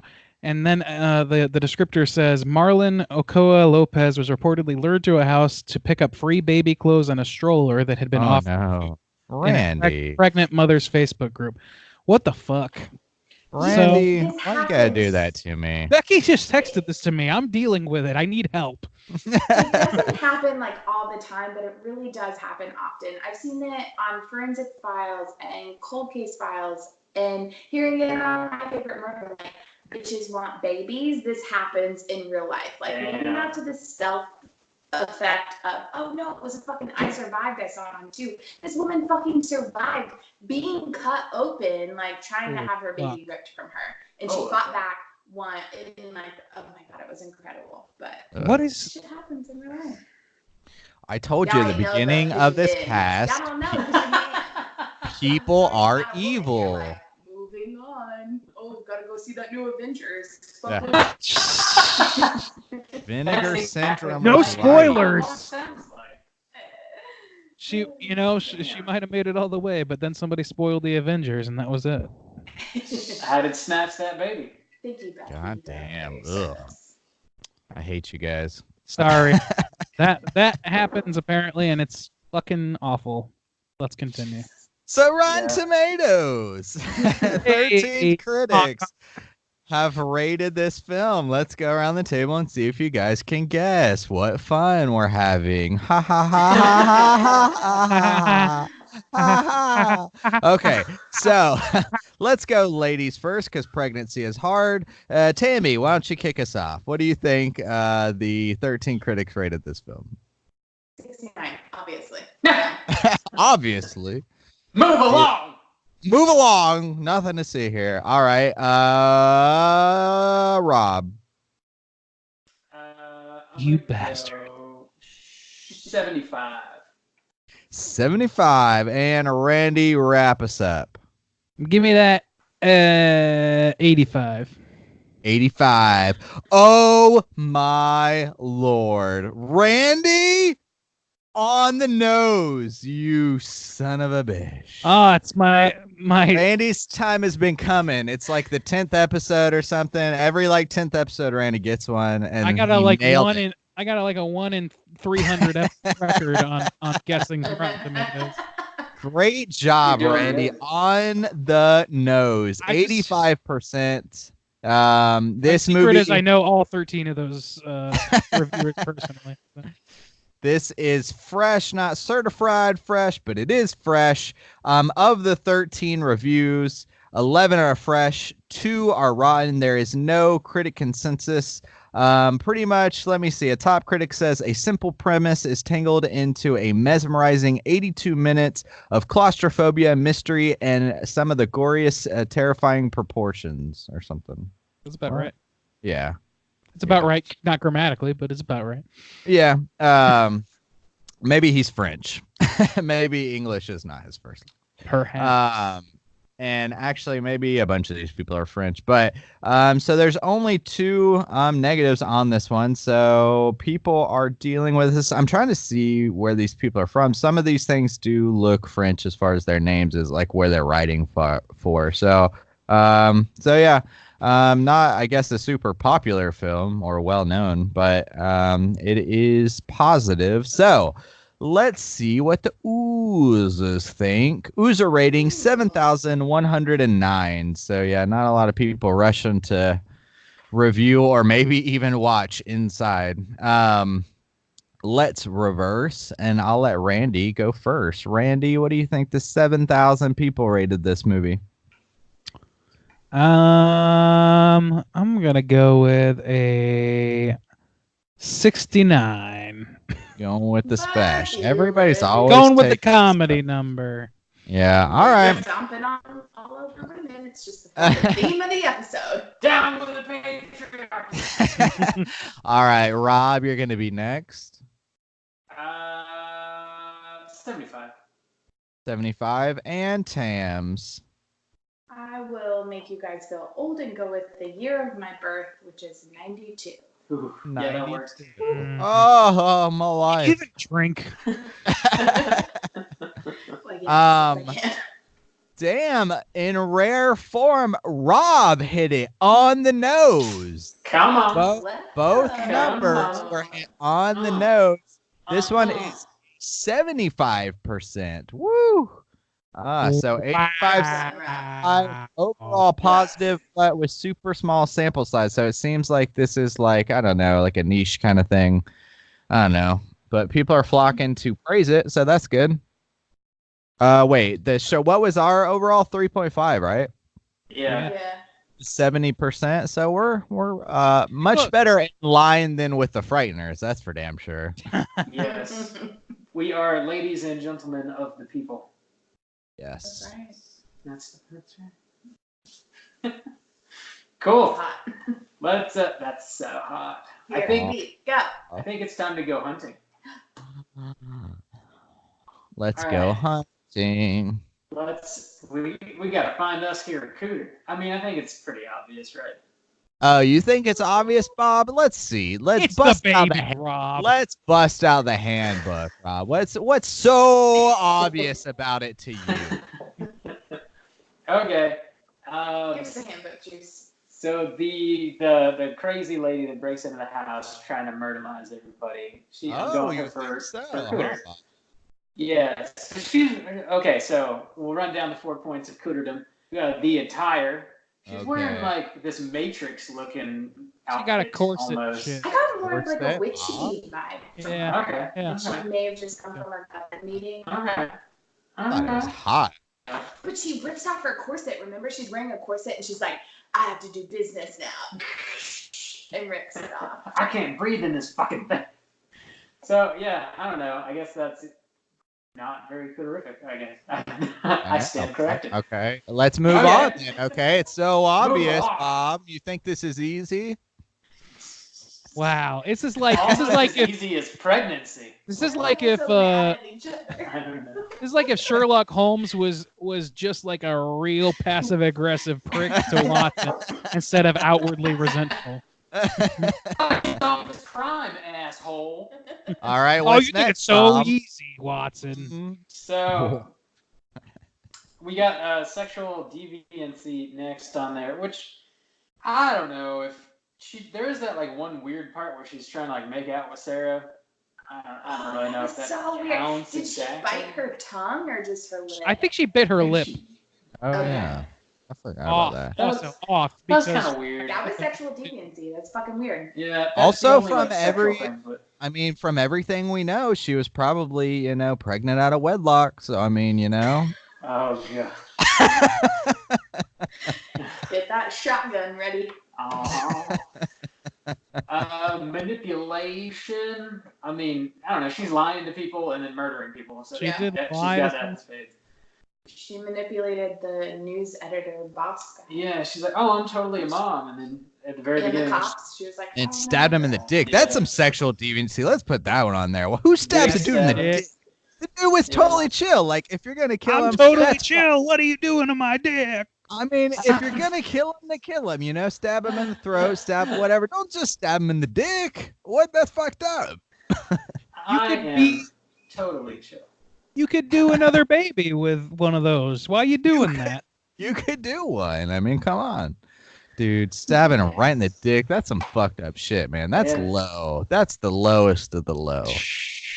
The fourth pillar of cooterdom is inflated sense of self-importance. I think she's got that too, obviously, because she's trying to rip a baby out of a person to raise it as her own. Like, you don't do that because you Kind of think twisted you're not important. view. I'm not sure if it would be like arrogance though. She's just twisted up. Like it's vengeance she's after. I'll help Bob out here It's a not- little bit. It's a little Okay. bit murky. Yes. Right? Hmm? Oh, what'd you Here, say, Tim? let me help. Oh, sorry, Tam. What was it? No, I was just saying, you gotta be pretty much fucked up to be like, oh, I lost my baby. I'm gonna take yours now. That's pretty Yeah, arrogant. that's true. Well, That's not only true. that, I think some of the smug arrogance comes from her being like, oh, you don't even want this baby, Sarah, or like you don't deserve it, Sarah. That's a good point. And Yeah. trying to like take it, like not even being able to like sympathize her, just being like, I'm gonna be the better mom, or like you don't deserve it, I'm better, or whatever. So I think some of that comes from that. I had to bail Bob out there a little bit. Bam. Yeah. So that's like a solid 2.5 out of 4 right there. Yeah, actually, that's pretty good. Good job, Bob. I only push you because I care. Hey, thanks, Dad.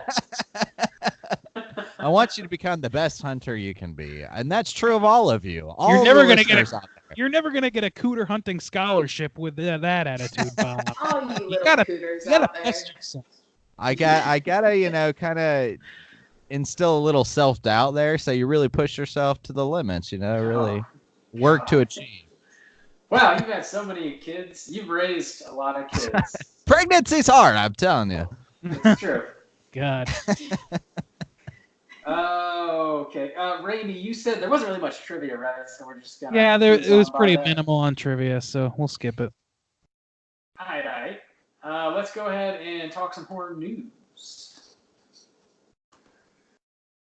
We talking about some news today. Today.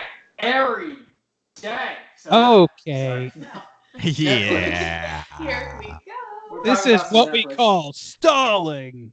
Rob got a chubby for the news. Netflix is bringing Mark Millar's The Magic Order to series with James Wan producing, and he's finally going to direct something. So that's neat, I guess. Can I just say no? I need a James Wan break. Yeah. Just putting it out there. Yeah. I'm kind of starting to feel that way. Wait, I'm sorry. I think I missed the news. Are you talking about Mortal Kombat? No. No. So Can we please talk about Mortal Kombat? Give me a hot minute. So there's a comic book called The Magic Order, and it was written by Mark Millar and illustrated by Olivier Coipel, I think. French. For show. And so they're turning that into a Netflix series that's going to be produced and directed by James Wan. Oh, and directed. Okay. Yeah, and he's actually going to direct it. It doesn't say how many episodes it's going to be, but it's going to be a TV series, and the plot is as follows. 5 families of magicians sworn to protect our world must battle an enemy who's picking them off one by one. By day, they live among us as our neighbors, friends, and coworkers, but by night, they are the sorcerers, magicians, and wizards that protect us from the forces of darkness. Unless the darkness gets them first. We demand to be taken seriously. Me and Randy just had the same reaction. We were like intrigued and then like vastly disappointed. The like, word like, magician instantly made me dubious. We were We both already like, have the Umbrella Academy and the magicians. Like we're good. We don't need any more. That's true. We got it. We We got fucking demanded Harry to Potter take too. it You want something serious. solid? Go watch Harry Potter again. You don't need new fucking wand magicians. We Give good. me some Thanks. butterbeer, damn it. yeah, man. Here's the thing. I'm with everybody about fuck James Wan producing anything, because literally that dude has proven he'll just slap his name on anything to get paid.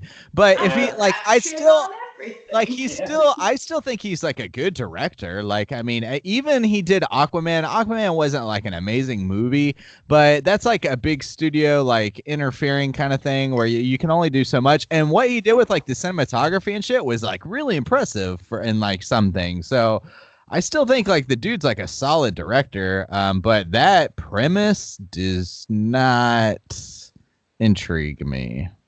Yeah, I agree. I'm not super excited about the idea of that. It could be pretty cool, and I'll probably watch at least some of it because Juan is a good director. All of it. But yeah, Are you sure, Rob? It doesn't come in a vinegar stroke. Damn, boo, you got me. Yeah, James Wan, like Justin mentioned, is also producing a new Mortal Kombat movie because why the fuck not? Dude, if he was directing it, then I'd be like, all right, let's do it. La Llorona versus the Nun. Boy. That's funny as fuck. When's the last time we had a Mortal Kombat movie, though? Was it the 90s? Oh, Early yeah. 2000s? The last time we had a 98. Mortal Kombat movie of consequence was like 1996. Something. Annihilation. Yeah. Too bad you will die. That movie is so goddamn bad. The original one is charmingly bad. Yeah. Nothing. It is, They also had that Mortal Kombat like web series that came out, I don't know, 6 years ago. They had a show on TNT. I think they did like another show at some point, like, and they did like a bullshit like download only type movie, I think, or some shit like that. Yeah. It's not the best movie property. But I don't think I ever watched it, but I seem to remember people kind of liking the web, like the YouTube series or something. I don't know. Yeah, that was fan made though. So I mean, was it? Yeah, I think so. Cool. I thought it was kind of cool too, but it was fan made. I think that like I'm intrigued by that concept because just having any sort of director that's well versed in horror take on a what has traditionally been seen as an action franchise, even though it has gruesome elements in it. I think that's an interesting idea. I'm kind of down for that, and it may end up being bad, but if it is, it'll just be in keeping with the rest of the Mortal Kombat oeuvre. So, well, do you remember, like, God, it's been a long time now, probably like 8 years, but they made that little teaser or somebody made that teaser trailer, and it was like a realistic style Mortal Kombat where like Jax was like a cop and Sonya was like a cop, and like Reptile had like this like real actual skin disease, but he was also a cannibal. And then like Baraka was a guy who was he like was a plastic surgeon, but like kind of went crazy, so he like self-installed like blades. So it was like supposed to be like realistic and gritty. It's like, I don't know, it's probably like 7 minutes long on YouTube, 8 minutes long, and that looks really fucking cool. So if like something like that was done, like the way that they did it, like had that kind of horror element, like Reptile was like this really actually like fucked up person with a skin disease, and like I don't know, so sure, I'm open to the idea, but James Wan just slapping his name on it doesn't do anything for me. But I just looked that up, and I was wrong. That's what I was thinking of when I said that was fan made, because that trailer was fan made, but there was a web series that I actually had never heard of that was official. Legacy, it's called. Mortal Kombat Legacy. Legacy. So y'all, I think we talked about this on Slack for a hot minute, but the next news story I wanted to mention, it was very surprising to me, but so they're gonna revamp Saw, and it's all going to be based on this idea that Chris Rock came up with. What? Yeah, Chris Rock, the comedian, the Chris Rock that you're thinking of, that's the Chris Rock. Yeah. So at first I thought you were going to say it's all going to be based on Chris Rock, and I was like, what? I want to play a game! But it's this idea that Chris Rock came up with, and it's going to be directed by Darren Lynn Bousman, who directed the first 3 Saw sequels. So he's kind of familiar with the franchise. It's already got a release date. It's going to be released October 23rd, 2020. So they're obviously going to try and like take Halloween back and start making Saws like every damn year again. So assuming like this one actually goes over well and makes money. But Chris Rock goes on to say that he's been a fan of Saw since the first film in 2004. And he's excited by the opportunity to take this to a really intense and twisted new place. Motherfucker thinks he's Danny McBride over here. Yeah. Jordan Peele, head ass. We all know how that ended up. I'm not going to say anything Thanks, bad Danny. about it until... I can't... I'm not going to say anything bad about it until I see a trailer. I got to have some visual shit to get mad at. True. Or happy at. Yeah, I'm kind of over Saw in general, but hell, it could be cool. Who knows? Could be cool. You could It's have kind of hard to make it worse at this point, I guess. Yeah. Dude, Jigsaw was such a trash fire. I mean, when's the last time we got a good Saw movie? Like Saw, Saw 2. 2004. Honestly, like Chris Rock, oh, Bob. Maybe he'll at least stick to the rules of being a Saw guy, a Jigsaw. Because those movies just stopped following their own fucking rules at movie 3. It was dumb. Yeah, I legit think they killed that dude in movie 3, and it just kind of kept going. Just kind of kept I going. don't know, some of them were cool. God, we need to do a Saw series or something, because I 6 or something was kind of cool. There's some good stuff in there, kind of. It's just hidden away. Yeah, maybe. I think I liked 4 or something. I don't know, but it's been so long. You could probably cut the last 5 movies together and make one pretty cool movie out of it. Yeah, probably. I remember a guy got crushed by a trash compactor or something, and then one guy had to choose between killing an old lady or killing someone else. I don't know. That was done. That was 6, I think. That was the dude where the insurance company is you have to make a choice or whatever between live or die.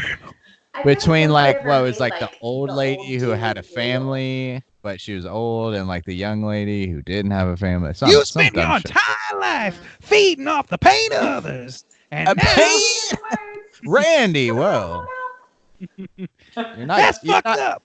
Live or die. You're not good enough at impression. To let that. Hey, whoa. Chris Rock is an individual, okay? He is not defined by... How dare you? Much the way you don't represent all women. You just represent yourself, Tammy. That's it. Only Juice can represent all women.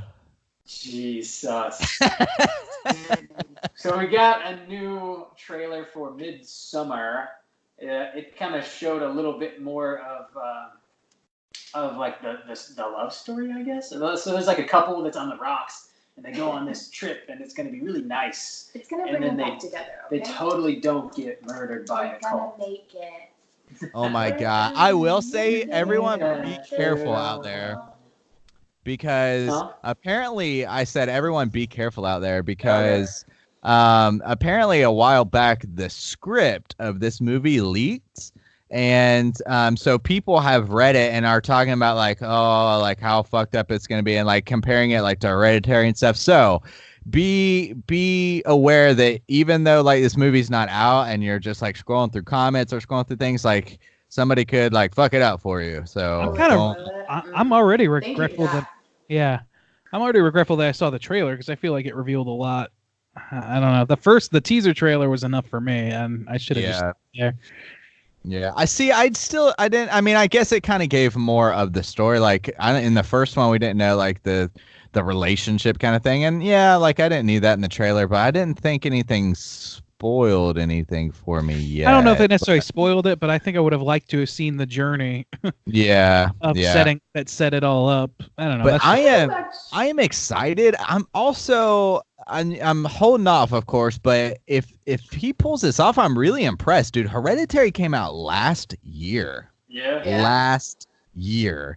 So if this dude pulls this off, and this movie that looks like it has a very similar vibe while also having a very different look, would be like so impressive to me. I'd agree. I'm pretty much of the mindset like, give me Sweden, give me cults, and give me flower crowns, and I'm down.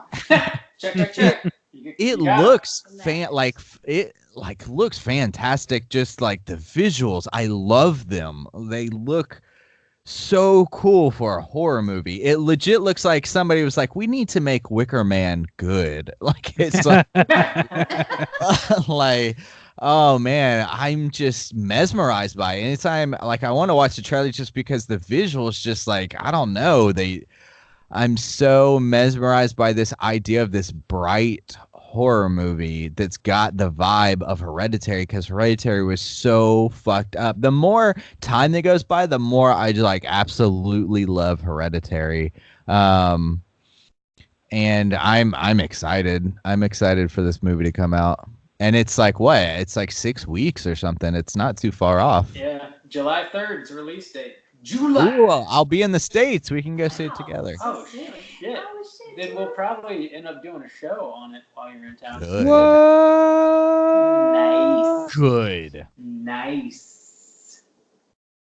Cool. Yeah, I'm stoked about it too. Thanks, man. Forget you're behind me. We also watched this little. It's kind of like a behind-the-scenes featurette sort of deal about the new Child's Play movies coming out. They like obviously made it to let you know that Chucky is not entirely CG and that it's actually animatronic, so that you don't go shit your bed. So they show the making of the doll and all this stuff, and you know, whatever, cool. It's a real doll. It's not CG. It still looks kind of like dog shit to me, though. I don't know. It looks bad. Okay. I don't like it. Ugh. Yes, I feel similarly. Which I feel bad because they're like, these things are really hard to make. And I was like, I'm sure they are, but it looks really bad. I'm sure it's just like my women's sensibilities, but it made me appreciate it a little bit more, like hearing the creators talk about the work that went into it. Sure. It makes you appreciate it a little bit more. Is that? You're not wrong. Sharing the women's view, I can understand. Why is that a women's intuition? Why is that a woman thing? Fucking theme here, Andy. Oh, I'm sorry. I should. It was my dry humor. Did you not understand? I know. I thought you were being serious. Too dry. Are you too thick as a man? Do you not understand the words I'm saying? Do you not? No, you should have done Chris Rock. No, but I will say last thing. I didn't realize that they basically digitized Chucky. Not sure how I feel about that. Yeah. Let me tell you. Let me tell you how to feel about it. It's dumb. Okay, tell me right now. My head is like literally just like an empty space. Please let me fill it. Let me fill it up. Thoughts. Okay. It's dumb. Chucky in a cloud. I'm not digging it. So, I've already Chucky in the got cloud. it's kind of He well lives trod. forever. Kind of well trod the criticisms with turning Chucky into a robot. It's not something I'm super into. It's a story that could be told differently or with a different without this IP basically. But here's some notes about this particular featurette that kind of was weird for me. First of all, yeah, they're looking weird. The robots are looking weird. I think that they could be scary. Yeah. I think they could be scary. They've got a little uncanny valley to them or whatever. But I mean, it's not quite striking me just yet. Second of all, I think Aubrey Plaza is being held hostage by the studio making this movie because the shit she was saying was so like ER written sounding that I couldn't believe. Like, it's like, oh, it's killer robots. What's creepier than that, or something? And that's how they close things. Like, that's man, you do not want to be in this room at all. And then finally, it's really gonna be shit. Okay. Anybody else notice there was a shot in like a behind the scenes shot where they're showing off, oh, these are real dolls and all this stuff, where they have doll like stabbing with a knife or whatever that looks like they put a Michael Myers face on it, and it made me wonder. Did you notice that? I don't know if it was just because it was painted or if it was it like was almost intention. like it was like the empty shell of his face, and it didn't have like the animatronic body inside of it. It was like missing its eyes. It was moving though. Yeah, it was weird. Yeah, here it is. Yeah, I don't know if it's just unpainted and it's going to change eventually, but I immediately thought, well, that looks like Michael Myers. I wonder if they're going to do a bunch of like references or something and have a bunch of different varieties of Buddy dolls or whatever their version is. I don't know. Listen, if Jennifer Tilly's not in it, I'm out. I'm anticipating that this is going to be some doo-doo brown. I don't know, man. Nothing about this. Nothing I've seen has intrigued or impressed me. In fact, this featurette like almost tanked what any kind of intrigue I had. My thought is still the same as it was when I first saw the trailer, which is I'm okay with robot Chuckies, but only if at some point in the movie the real Chucky shows up and takes control of all of them and has an army of Chuckies. That's my. I don't think they're clever enough to do it, man. I don't think they have the licensing to do it, and there's certain the backstage drama does not sound promising for that. But that's what if they want me, that's what they got to do. If you want the big bucks, if you want the straight chilling crew to rewrite your script, you know where to find us. You want to be hard with us? You want to be hard with me? You're gonna make that happen. That's all I'm saying. Hard with Randy. Hashtag hard with us. You want to get hard with Randy? We all do. We all do. Join Patreon now to get hard with Randy. Damn, what are we selling now? I don't know. That's gotta be super cheap, man. So the last bit of news I want to just touch on real quick. So the Cannes Film Festival just happened. John Carpenter was there hanging out, and they presented him with an award. Whatever.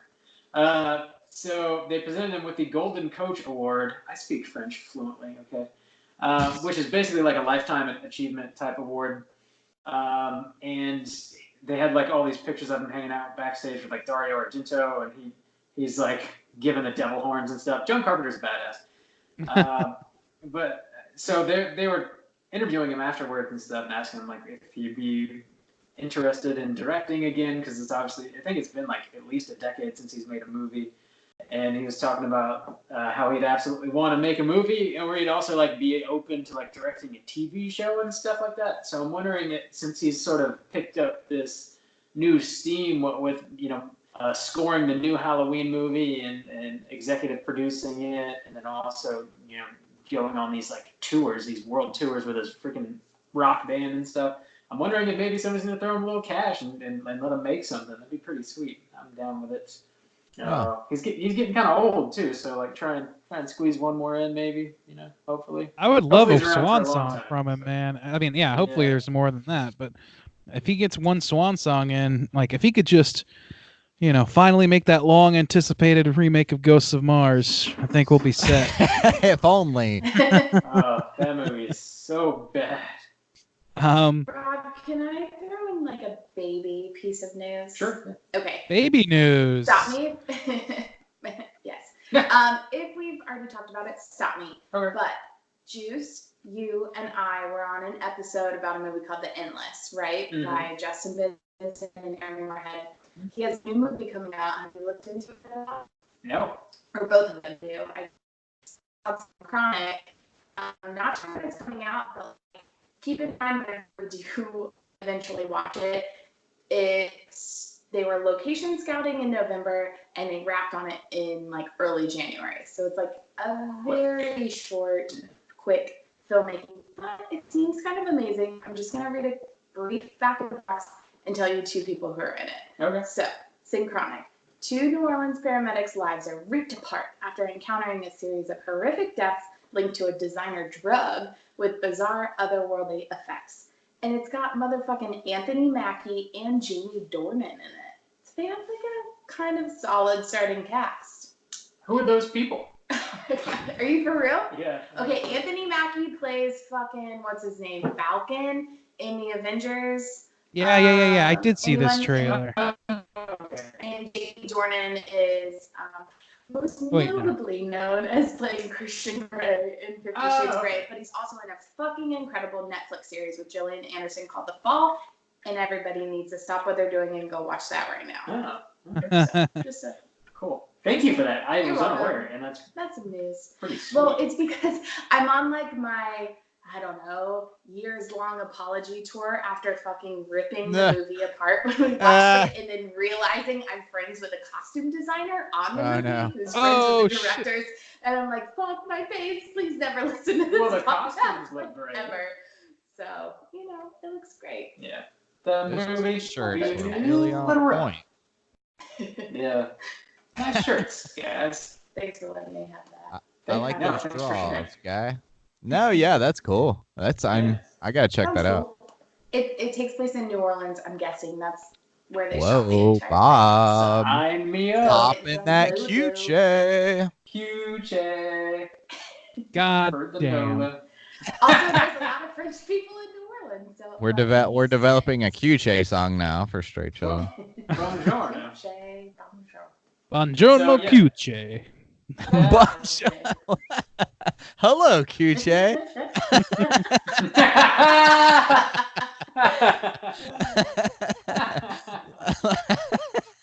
Like you're surprised by it. Oh, hey, guy. I say that every morning. Top of the morning. Yeah, sorry.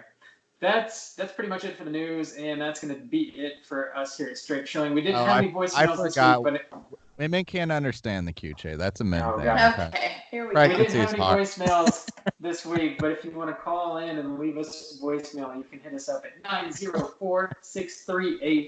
904-638-3231. We're going to be back next week with a brand new episode. We're going to be talking about a Patreon pick, a movie called Vampire's Kiss, as was chosen by Miles. Thanks, Miles. Not the bees. Yeah, I'm excited. I've never seen it. Accent. Not the bees. Anything but the bees. Tammy, thank you so much for joining us again. It's always a pleasure having you on the show. Yeah, I felt really welcome. Thank you. Very, very good. Thank you No for adding to sarcasm our here. female perspective. I appreciate it. Oh, Double fingers one heart, and two one heart. middle fingers. So until next week, please rate, review, and subscribe to us on iTunes. You can follow us on Twitter at str8_chilling. We're on Instagram at Straight Chilling Podcast. You can send us an email through our website at straightchillingpodcast.com. If you want to join us on our Slack channel, just hit us up on any one of those social media platforms. Let me know, and I can send you a link to join on Slack. Talk about the movie of the week. We talk about Joe Bob. We talk about Game of Thrones. Talk about anything and everything we want to talk about. I think that's going to do it for us here this week. Until next time, as always, everybody, please keep chilling. I want to play a game.